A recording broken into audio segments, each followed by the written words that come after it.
You're listening to Rock Solid People, a podcast by Max King. The harder the conflict, the more glorious the triumph. With me today from previously Home Care Heroes, now rebranded as Like Family. And I see you're wearing the t-shirt there. For those obviously on the podcast, you can't see a bright red t-shirt. Amazing branding. Like Family. Mathieu Bertrand. I'm not going to try and do it with a French accent or a Quebecois accent, but I did want to start off. You're from a part of the world that, funnily enough, I'm from as well. I was born in Newmarket near Toronto. And it's a part of the world I would love to revisit. I think hopefully we'll be back there soon. How Canadian do you feel still? I was just having a discussion with someone before about you still can hear my Canadian accent. I've been here for 11 years, but there's words that I say incredibly wrong. It took me the first 5 years in Australia, it took me those 5 years to learn how to properly say mate. I don't even know if I still say it properly. So yeah, that's for you guys to decide.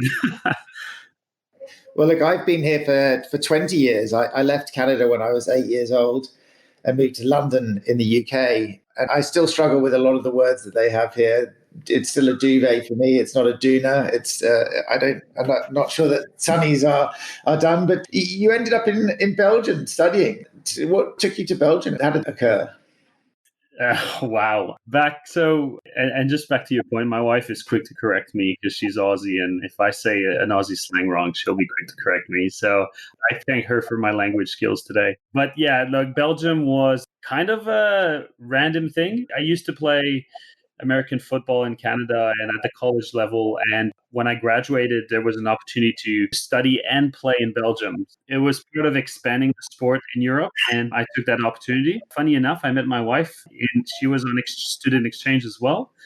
And I met her there, and since then, we've been together. So that was in 2009. Wow. And the Belgian Football League, is that... I have to say, Belgium are the number one soccer team, which I would call football, but I didn't know there was any American football being played there. Not a lot of people know. I didn't even know until some other teammates were playing in other countries of Europe. You know, like any sport that's trying to grow in certain countries. Did you know that they have AFL in Canada? There's an AFL league in Canada. I did not know that. Yeah. So there's these I only saw the other day, there's an ice hockey league with 6 teams in Tasmania. Really? You find these sports are played in countries that you would never expect. I found as well in Turkey, I've met someone who was in a semi-professional ice hockey league in Turkey. So you can find a very niche sports in countries you wouldn't expect. Right. And I read as well that obviously you moved over here, you started to work for the banks, the big banks, obviously keen to get yourself established in Australia. And then at the same time, obviously one of the pivotal moments in your life with both parents being diagnosed with some pretty serious conditions. I was trying to pronounce the words for your mother's condition. It's a brain virus, if I understand correctly. And I'm not going to try and pronounce the word, but perhaps you can educate me. It's known as encephalitis, and also some people say encephalitis, depending on what you believe is right. I refer to it as encephalitis. There's different types of encephalitis. There's one known as Japanese encephalitis, which is different. Her specific brain virus is herpes encephalitis. So we all carry the bacteria of herpes in our bodies, but we don't all develop it. And if we do develop it it can often be developed into cold sores around the mouth, most commonly due to unknown factors to this day. Some reports claim that it's because of stress, malnutrition, and other factors. Her bacteria developed in her brain, and that caused the brain inflammation to a point where it reaches the skull and it starts killing brain cells in the brain. Basically, what had happened is one morning, so at this time, she was looking after my dad, who had been, he was going through chemotherapy because of lung cancer. So when she woke up one morning, they're living in the same house, and she started talking to him just like I'm talking to you. In your head, it makes sense. So in her head, it makes sense what she was saying. But what he was hearing sounded like an alien. So imagine you talking and you think you're talking normally, but the other person, what they hear is completely different. Like it's not even a language. Oh, So that's when my dad was like, that does not sound right. There's something wrong. Are you okay? And then she would just go, yeah, I'm okay. But like instead of hearing, yeah, I'm okay, you would hear blah, blah, blah, blah, blah, blah, blah, blah. So yeah, so she brought her to the hospital. And, luckily, as soon as they got to the hospital, they ran a few tests. And the first thing they had to do was inject her with something to reduce the inflammation because they noticed that's what was happening in her brain. She went into a coma for 3 weeks. And my dad didn't call me for a week into her coma to let me know because this is back in Canada. And his reasoning was that he didn't want to worry me. And, he was right. Like, as soon as he called me, I was extremely worried because my dad's doing chemotherapy. He's very frail. He's 77 years old, and my mom is in a coma. So, anyone who's an only child would panic, and especially being on the other side of the world. I spoke to my employer at the time, and they helped me actually work from Canada to look after them for 6 months before we moved them to Australia. wow. I can only imagine, yeah, as you say, as an only child on the other side of the world, the concern you had. And luckily, you had an employer that was accommodating. I feel now very sorry for some people. If you think about the situation that you had faced and you fast forward to 2020, what do you think the outcome would have been now? I mean, what would your choices have been, and how would you think you'd have been able to react? And how would you have supported your parents in this COVID situation? That's a great question. The whole idea, I guess, what I would have done is reached out to a service like ours. And I'm not plugging in our service, but that's the whole reason we created Like Family, because even when we moved them here, if I was working my full-time job, it was very worrying to know that they could easily get lost if they were just going out of their house, going for walks. They would get very disoriented easily. They didn't know anyone here. So just having someone who you could trust to check up on them and make sure they had what they needed.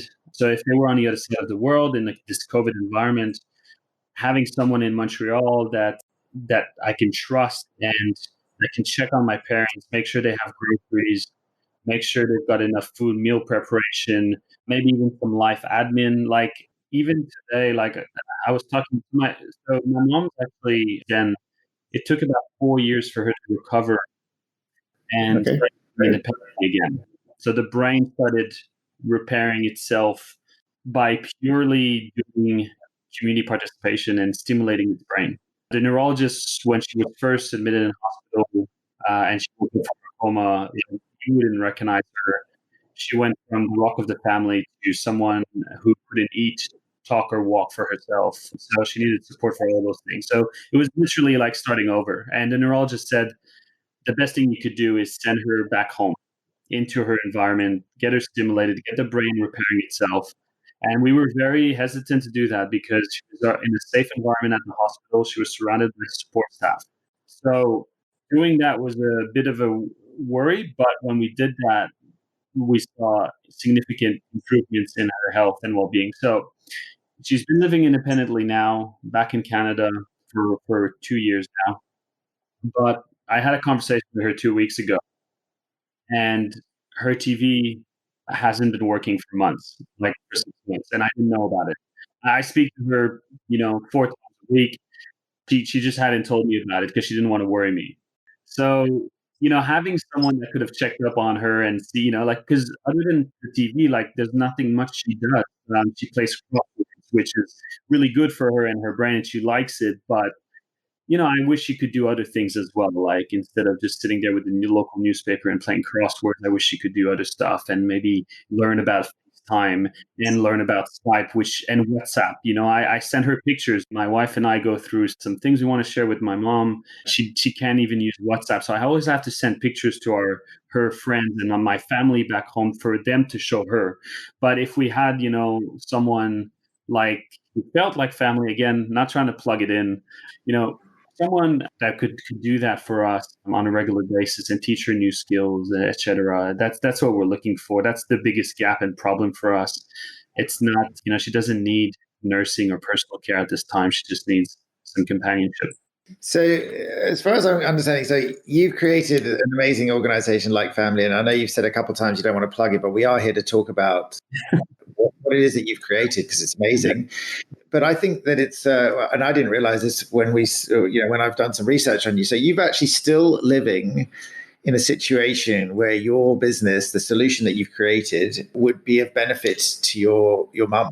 She would very much greatly benefit, as you say, from the non-medical, not personal care so much. It's just, as you say, community involvement, engagement, access to technology, pictures for being sent from you and your wife. Wow.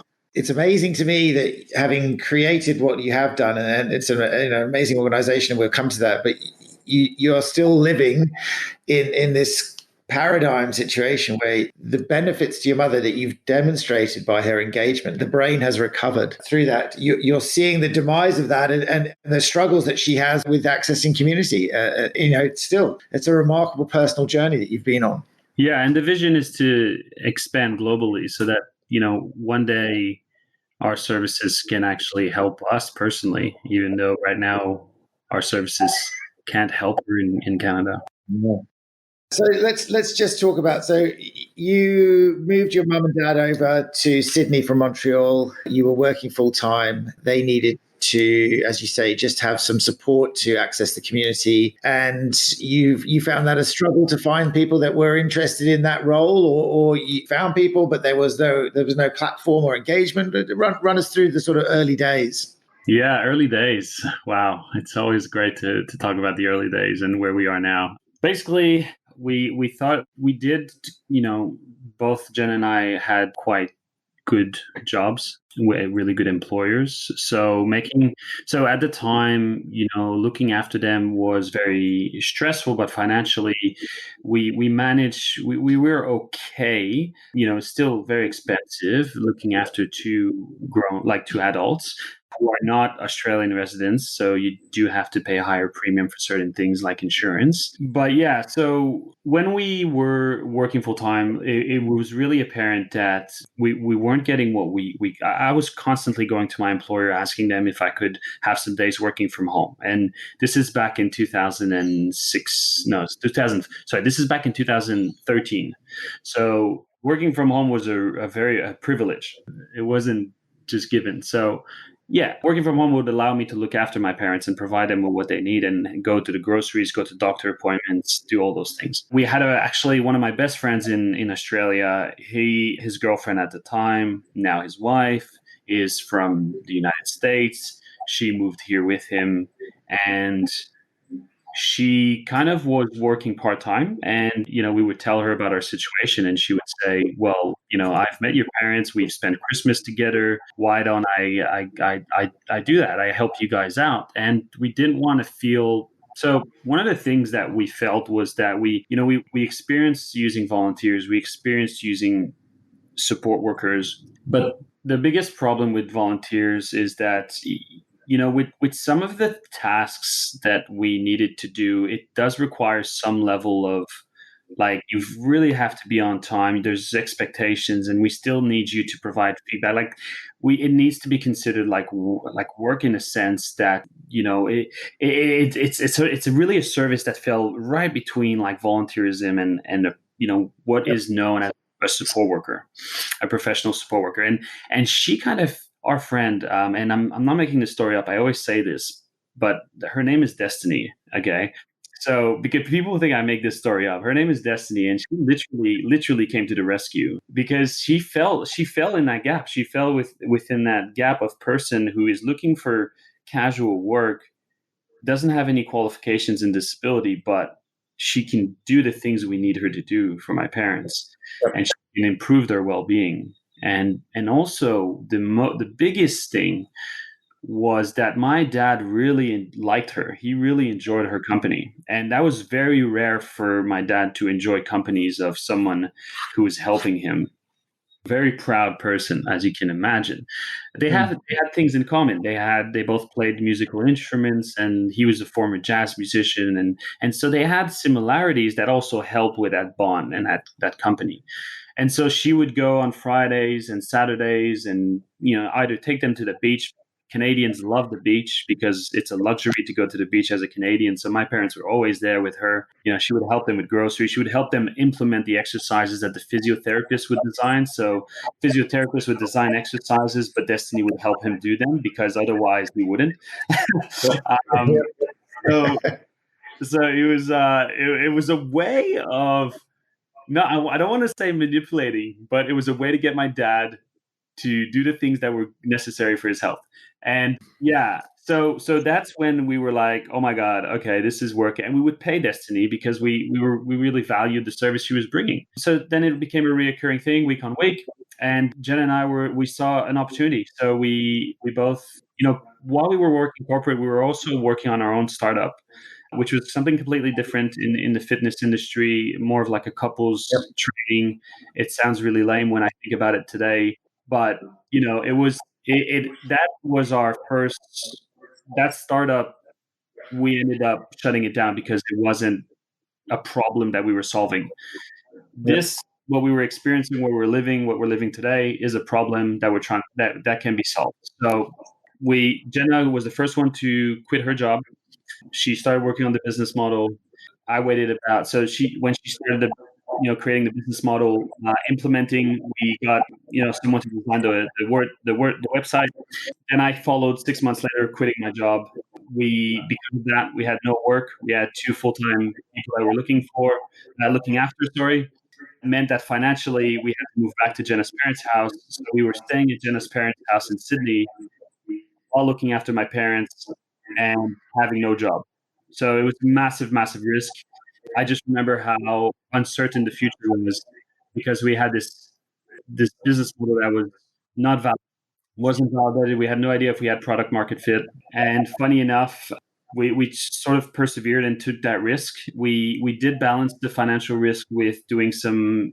So I'm a certified personal trainer and she's a yoga instructor. So on the side, we were doing that. So, that kind of helped financially a little bit. And we had some savings as well. But the sequence of events, this is where it gets really complex. December 2015, we've got the business model. We decided on a launch date in January. December 18 of 2015, my dad passes away. January, we launch. March, Jen and I, we had already planned this in advance. March was our wedding date. So we were getting married in March 2016. So we launched the business, had no job, moved back to her parents. My dad passes away, and then we get married. So very hectic. What's that, 4 months? Yep. And then we go on our mini moon, which was really just a trip up to Port Douglas for 2 weeks. We come back to Sydney and I jump on the website. We had made $800. And I remember going, this must be a mistake. I kind of, and when I say make, I just mean like in terms of like, it's just like turnover. It wasn't a profit or anything like that. It was just the service. But I remember screaming to Jenna and going, come back, come here, come see the computer. Like, we have a customer. I can't believe it. You look at the customer, you follow, like, you kind of try to learn as much as possible with that customer, how they found us. And that's when the first customer was someone living with cerebral palsy, and they had heard us through a support coordinator. And so that's when we started learning about support coordinators and the NDIS. We followed that trail, which then led to learning more about the customers, improving the product along with the feedback we were getting. And within the first 6 months, we went from that one customer to 20. So not much. So one customer to 20 customers. Yep. And then we became an NDIS provider. And then we went from 20 to 200. So then it just kept going and going and going. Now, what's really, really interesting about those early days is we thought we were solving a problem to help people like my parents, so primarily older people, maybe more aged care. And that's why even the name Home Care Heroes at the time, we came up with that name because our friend Destiny felt like a hero to us. And because she was literally solving a problem that we thought was impossible to solve. And home care, well, we weren't like experts yet in the industry. So home care just sounded like the right thing to say. But in fact, it's not really what we do. It's actually the opposite. What we do is we help people engage in the community and go out, and we want to help and stimulate people emotionally and psychologically, just like we were trying to do with my parents. So the whole word name Home Care Heroes was actually now that doesn't make sense today. And what was really interesting is that the majority of our customers that were coming through were between 18 and 25 years old. So then we were like, well, that's really interesting. So the similar problem we were having with my dad, who's 77, who's got cancer, is a similar problem that 18 years old, someone with 18 years old with autism is experiencing. And the same, a young man or woman or anyone who's 18 years old and has autism and a 77-year-old man who's got cancer are actually both really proud. They don't want to be seen, to go out in the community. It might not be cool to be seen out with a support worker in a uniform or whatever. Maybe they just want to be with someone they get along with who shares similar interests, maybe same age group, similarities, because it makes them feel like it helps them maintain their dignity. So we observe some really, really interesting like facts like this. And so, yeah, we just grew from there, essentially. I hope that was a clear summary of early days. I'm really interested in that last point that you made there. The concept of matching people's interests and giving people something that they have in alignment. And you mentioned your dad and Destiny, both musicians. Those sorts of the nuances of those relationships, or the basis of that chemistry, is critically important to the relationship building. You don't want to be having someone that you're not aligned with mentally, physically, or in interests. So it's really interesting. How do you though? I mean, that's great when you've got people of interest. How do you deal with the reliability aspect? You mentioned that the sweet spot between volunteering and a paid support worker was sort of where you found the niche. One of the things that's come out of what I've found with talking to people is a reliability issue. That sort of the plaque on the wall of the factory that says days since accidents. Well, a colleague I was speaking to said days since someone didn't turn up, and they would very rarely get into double digits. And that to me is it's remarkably sad, actually, that's the situation in this industry. How do you and your team, how do you mitigate that concept of people not coming to not being reliable? Feedback. Like getting a really strong feedback loop is instrumental. After each booking, from our social carers and our members, maybe and the support coordinators involved, if they're involved, it is extremely important, because the feedback loop enables you to analyze trends, enables you to be proactive. So it's not about being reactive. For us, it's all about, like, our business is set around preemptive. So we call it preventative care, right? So we try to help people before something it requires medical help or higher care needs. So in the same aspect, when it comes to reliability, you've got to be proactive. You've got to be, how do you prevent unreliability? Well, the only thing you can do that is get feedback. And if you've got social carers that are unreliable, you've got to remove them from the platform. You've got to give them feedback. You've got to train them. So you've got to do things that are going to improve that reliability. We have and this is very ironic, because although we don't provide the same level of support that other platforms, we've got a very thorough onboarding, and we meet every single social care in person, and we actually reject 20% of people who sign up. Wow. Part of the reliability factor is to also onboard the right people who are in it for the right reasons. And that's really, really important. And our workforce is different, because we don't attract necessarily people who see themselves as support workers. We attract people who have really good hearts and want to help someone in their community, but also that person who lives in the same suburb or locality as they do, if they need someone 2 hours a week or 1 hour a week, or whatever it is, specific requirement, it matches their schedule, they're more likely to stick with them, because it suits both parties. First, the social care isn't financially dependent.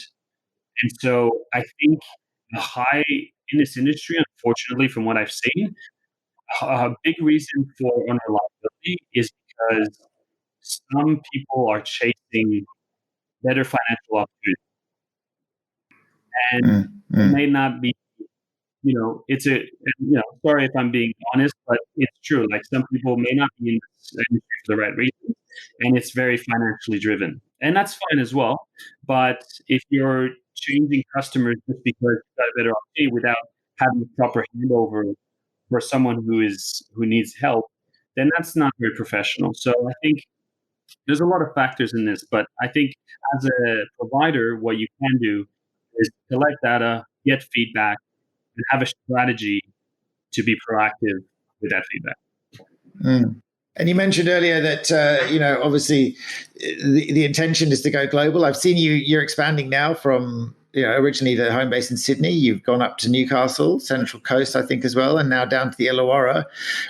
The model itself, is it restricted by the fact that you meet everybody and that sort of personal touch? I mean, I would have thought there'd be people in Perth and Adelaide, in Cairns, in Darwin that would love the like family model to come up there. What's your expansion prospects and goals? I'm sure there's private equity sniffing around and wanting to invest in you. What's your ambitions at the moment? Yeah. Okay, so we are in Melbourne now, by the way. Great. Did I tell you that? You did not tell you that. No, that's exciting. I didn't know that. I've read a lot on you and a lot about you, so that's exciting as an expansion. I knew you'd come to the Illawarra. So, how's Melbourne going? Yeah. So Melbourne is as of the 1st of October. It's going great. We've got city manager there. And look, a lot of people have said, why aren't you in Perth already or Brisbane? And for us, it's been really important to do it right, in the sense that we really wanted to get the service delivery and the model correct. Like we didn't want to expand too quickly. Our philosophy has always been around quality versus quantity. A good example of that is, like, for example, things like and to your point, some people have said, having those group face-to-face inductions isn't scalable. But if I compare, how do people become Uber drivers? They've got to go. If you're in Sydney, you've got to drive all the way to Concord to the Uber office. You've got to meet someone. You got to show a driver. You got to do a lot of steps to become an Uber driver. But once you're an Uber driver, you've been verified, and the fact that you've gone through all those steps shows commitment. Yep, you're 100%. committed to the platform. If it's too easy to join an organization, you're not committed. So one of the biggest strengths for us has been retention. Because of the quality, the retention has been super high. Rather, the other strategy would be go aggressive, spend a lot of money on marketing, increase acquisitions, grow your user base. That's a different strategy. We prefer our strategy. That's all. I have to say I applaud you for it, because I think being laser focused on what it is that you do as an organization. I'm sure you'd have had lots of people tell you that you should be doing lots of other medically based care, or all of those other things that you of course could be doing if you wanted to, but you've got a laser focus, which is remarkable and admirable. I have to say it's something that I've watched, because I've been watching you grow, and it's been exciting. I mean, I know that we haven't had much chance to interact. Obviously, our clients use your organization, and that's always been the case. But I've been admiring from afar the focus that you have retained, and I think you've benefited from that. Your brand is strong, but also, as you say, the delivery is what what you're judged on, and what you'll be remembered for. Which is, as I say, it's tempting. How do you stay so focused? Very strong attachment to the mission and the cause and the purpose. It's just stay focused, have your vision drawn up, and look at it regularly. Don't try to get distracted by the loud minorities. Is something I'm still learning. With the rebrand, not everyone is happy. There's change. People are used to the previous website's changed. You've got people who aren't happy. You got to understand that, but you got to stay focused on the goal, the vision. It's really, really important. So your point to that, I couldn't agree with it more, because I'm living it right now, going through this rebrand about that. And, I was going to say to you, as a business owner yourself, with early days, we had advisors even telling us not to use the color red. And we ignored that advice. We just went with what we believed worked for us. I have to say that commitment to your own vision. Obviously, you've been through startups that, as you say, you look back on and they they didn't come to fruition, or they did come to fruition, but they weren't quite as successful as now. And backing yourself is a strength, probably a curse as well, man. You might say. Talk me through the rebrand. I mean, I referred, and apologies for not knowing that you had changed, but I referred to you, Matt from Home Care Heroes. The like family, the decision was based around, as you say, everyone feels like family, hence the name. But you say you've had some pushback from the rebrand, and tell me what was the thought process? Yeah, well, we did. So the feedback around Home Care Heroes and the fact that it didn't sit right with us and what we offered has been on our minds from year two, I would say, because year one, we were so small that we didn't really, it wasn't an issue, but it became an issue when I would go to expos and I would literally have people walking past, or like a mother and her son, or a parent and their daughter, and I would chase them and I would go, "Hey, you didn't grab a flyer from us," and they would go, "Oh, we don't need home care," and I'd be like, Yeah. "Oh my, no, let me explain what we do." So the name change was something that had to happen, and it's kind of like a band-aid. You have to pull it, just you got to do it. When there's never going to be a right time to do it, you just have to do it. So we decided on a date, October 1st. We communicated to our community and we ripped the band-aid off and did it. And in the same process, we also improved our technology, which is the feedback we've got from, again, some users is, and if it's the same for anyone, if you're used to using the same website and used to knowing where everything is and what it looks like, and then it changes, there's a period of adaptation, and it's going really well. Some people say, "Oh, I used to love the name Home Care Heroes," but then when we explain the reason for the change, they also go, "Oh, okay, that makes sense." And I'm really proud of the work the team has done. The website is amazing. It's going to be faster for users to use it. It's like, this is an investment we've actually put 2.5 years in. So Wow. the other thing that a lot of people don't realize is the amount of work that goes behind a website. Like, I'm not a technical person. I've had to learn the work that gets involved, and it's more than you expect. It's incredible. 100%. I had a conversation with my marketing team yesterday, and it was very much around that we've been doing lots of little bits. And collectively, that means that we're sort of all, we're an unwieldy, not consistent organization represented in our digital footprint. And that's a frustration for us. So I fully applaud you for the rebrand. And I'm not a fan of red. It could be because I'm a bit ginger, but I think it suits you. And I love the fact that you can see the like family team with their bright red T-shirts, and whether people want to be branded or not, it's definitely something that stands out in the marketplace. And I wanted to ask you, obviously you've got a bright future ahead of you and the organization. COVID, it's obviously affected us all. I think my concerns are for the mental health of the greater population. Are you getting some feedback from your team and your clients around how it's affected them? And do you see it as something that's going to cause problems for years to come? No, the response, okay, I'll start with our community. The response from our community has been incredible.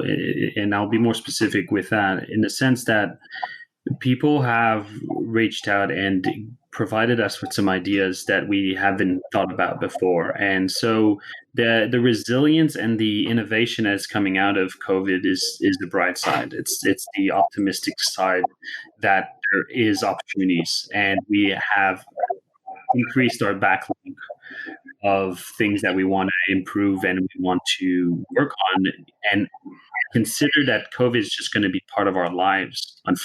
I know that sounds really sad and maybe upsetting for some people. They just want COVID to disappear. But let's approach this as if COVID is never going to disappear, and we're going to be able to think of innovation and continue. And we've been advocating about social isolation and loneliness since we started, because that's the mission. But it's been social access has been spoken about more than anything in the last since March. So we're going to keep working on new technology, innovative ideas, and growth opportunities. And our team internally that is working on that, which by the way, we're only 14 people. They are working Really? extremely hard, and they're super motivated. Wow. Yeah. I have to say, I love that. I am always myself a very, very positive person. Incredibly, glass half full, and for me, absolutely, it's been a chance for us to re-engage with our client base. To reach out to them and show them that we are there for them, to support them. It's enabled us to, as I say, to reconnect with a lot of other individuals, stakeholders, family members, in our community, for the greater good. Predominantly, we've seen that. I think sometimes the news and the media is very much, that we want it all to go away. But as you say, it's not going away. Obviously, royal commissions at the moment into aged care. There has been some poor management of that process in Victoria, particularly. Your views on the NDIS and the aged care sector going forward? Is there a goal that you think that we will achieve in years to come about collective responsibility towards the population that are disabled or aged? Yes, there needs to be a greater sense of collaboration between providers instead of competition, in my opinion.